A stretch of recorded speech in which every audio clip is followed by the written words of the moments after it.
Bismillahirrahmanirrahim. Assalamualaikum warahmatullahi wabarakatuh. Pada kesempatan kali ini kita akan membahas sebuah pembahasan yang sangat menarik, karena ini jarang kita temukan di kitab-kitab fikih lain. Karena penjelasan ini adalah tentang syarat diterimanya sholat. Nah, setahu saya sih jarang ya kalau di kitab fikih yang lain membahas tentang hal ini. Apa mungkin memang saya kurang banyak baca begini. Namun yang saya ketahui di Islam Taufik ini menjelaskan tentang syarat-syaratnya sholat itu diterima oleh Allah. Langsung aja. Nah, sekarang kita akan bahas halaman 23 kitab Islam Taufik. Kita akan maktabah dari Surabaya. Namun sebelumnya mari kita baca Fatihah. Mudah-mudahan apa yang kita baca dan pelajari bermanfaat di dunia dan akhirat. Al-Fatihah.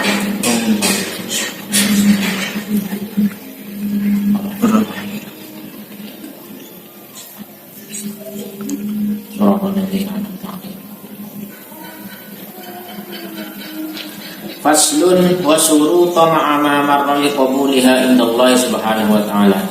Pasal ini menjelaskan syarat-syarat di samping syarat yang sudah dijelaskan di depan, yakni syarat-syaratnya sahnya sholat, terus perkara yang membatalkan sholat harus dihindari, kan seperti itu. Sekarang kita akan bahas syarat agar sholat itu diterima oleh Allah Subhanahu wa ta'ala. Yaitu yang pertama, ayyaqsida biha wajhullahi ta'ala. Pertama harus niat sholat itu karena Allah, lillahi ta'ala. Jadi sholat kita itu karena Allah, karena lillahi ta'ala, bukan karena siapa-siapa, bukan karena manusia, bukan karena harta, bukan karena siapa-siapa lah. Intinya murni karena Allah. Itu yang pertama kalau ingin diterima. Namun biasanya untuk nyampe ke sini ya, kita betul-betul murni karena Allah itu butuh waktu yang lama, butuh kebiasaan. Kalau awal-awal biasa, jadi kalau awal-awal biasanya dalam hati masih ada ya rasa tergerak karena seseorang, karena ingin dipuji, karena apa, karena ini, karena ini. Namun nanti pada akhirnya kalau sudah terbiasa, sedikit demi sedikit kita latih, maka akhirnya akan timbul juga rasa ikhlas juga. Intinya di sini ikhlas karena Allah. Wahdahu, hanya Allah. Jadi bukan yang lain. Itu syarat yang paling utama. Kemudian yang kedua, wa ayyakuna ma'kuluhu wa malbusuhu musallahu halalan. Yang kedua, makanannya, ma'kuluhu, makanannya yang dimakan, malbusuhu, kemudian pakaiannya yang dipakai, musallahu, dan tempat sholatnya itu halalan, harus berupa barang yang halal. Semuanya harus halal. Artinya kalau masih ada makanan yang kita makan itu makanan haram, atau baju yang kita pakai itu hasil dari perkara haram, atau tempat yang kita gunakan untuk sholat itu adalah tempat yang hasilnya dari perkara haram, maka sholatnya tidak akan diterima. Itu kan sebagaimana hadis yang diterangkan dalam kitab Arba'in Nawawi yang sudah pernah saya bahas sebelumnya, di mana ada seorang laki-laki yang berdoa kepada Allah untuk diijabahkan doanya, namun doanya ditolak. Kenapa? Karena pakaiannya, makanannya semuanya dari perkara haram. Begitu juga sholat. Jadi ketika kita mau sholat, usahakan pakai baju yang paling bagus, yang paling halal yang kalian miliki, nah, kalau ingin diterima. Jadi ini merupakan tahap kedua ya, di samping syarat-syarat. Kalau secara syarat, meskipun bajunya itu yang penting suci, bersih, itu sudah sah sebenarnya secara hukum fikih sah. Namun untuk diterimanya ini lebih dalam lagi ya. Diterima oleh Allah itu harus betul-betul bersih dan suci dan halal juga. Kemudian syarat yang ketiga, wa yahduru qalbuhu fiha. Yang ketiga ini yang sangat mungkin berat ya, terutama bagi saya, mungkin para pemirsa dimanapun Anda berada, yaitu menghadirkan hati ketika sholat. Karena kalau saya sholat atau kita sholat biasanya pikiran itu kemana-mana.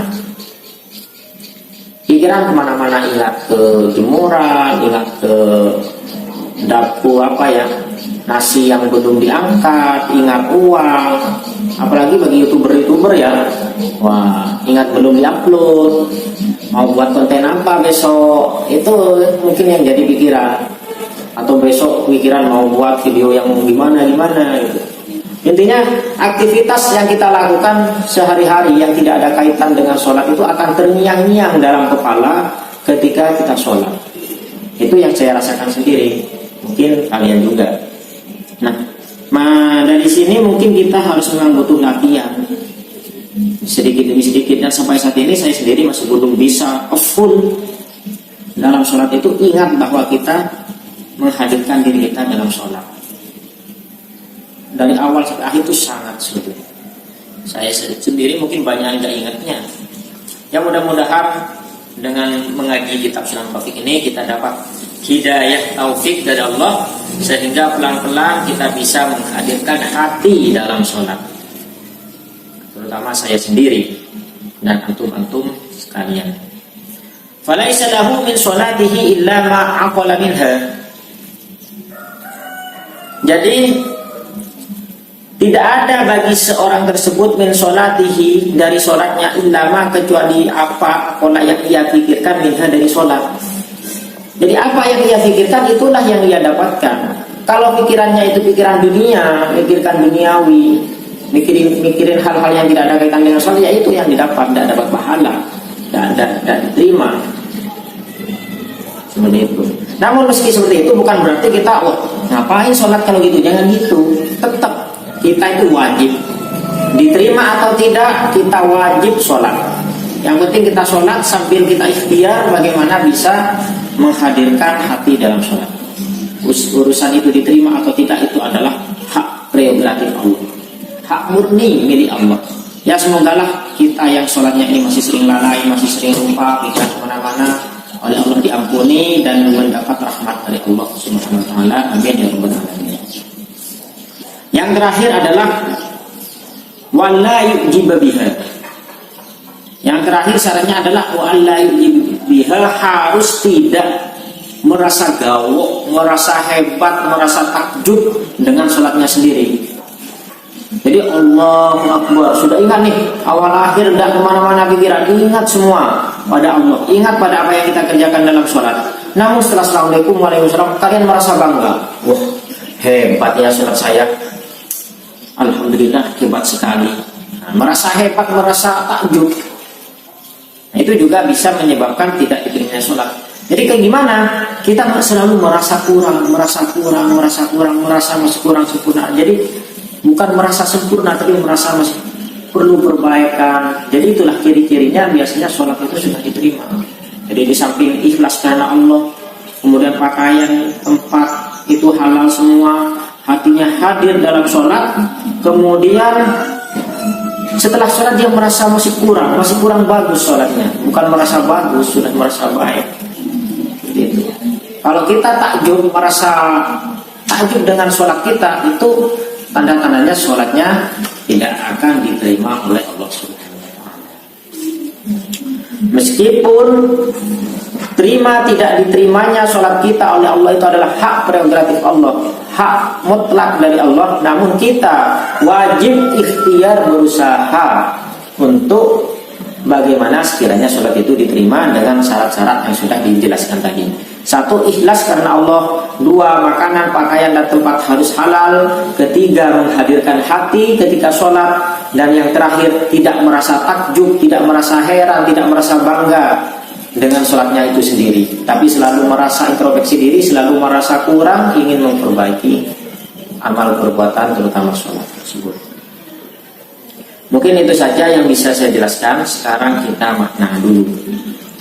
Faslun utawi iku fasal surutu surito dan syarataken ma'ama anu sakene barang marang liwat umma liqabuliha kanggo detrimoni salat untuk Allah ing sisi Allah taala subhanahu an opo ayat sidayang tonet co sapa wong biha kelawan salat wajh Allah ing arai Allah taala mengulur Allah wahdahu halis wijini Allah wa yakuna lan ono makuluhu apa perkara kang dipangan wong wa malbusulan perkara kang dienggo wong wa musallahu kon salat wong halalan iku rupa perkara sing halal wa yahduru lan yen to ngadiraken sapa wong kol wa yahduru lan yen to hadir qalbuhu apa atine wong fiha ing dalam salat oleh semoga ora ono lawi bukan di wong min salatihi saking salate wong illa angin ma barang apola kang mikir-mikir sapa wong minha saking salat wala yujibaran yen to ora takjub sapa wong biha kelawan salat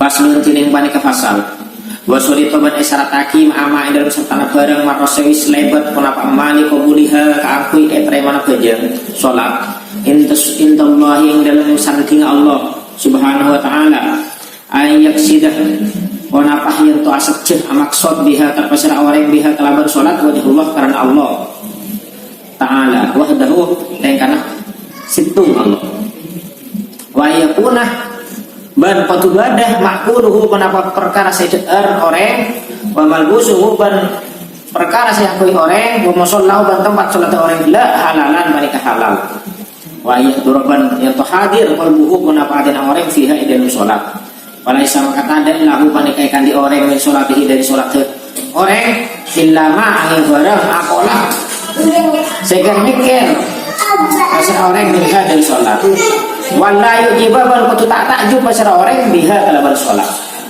Demikian penjelasan berikut makna serta bacaan. Bila ada yang benar fahuwa min Allah, kalau ada yang salah fahuwa min nafsi. Wallahu a'lam bishawab. Wassalamualaikum warahmatullahi wabarakatuh.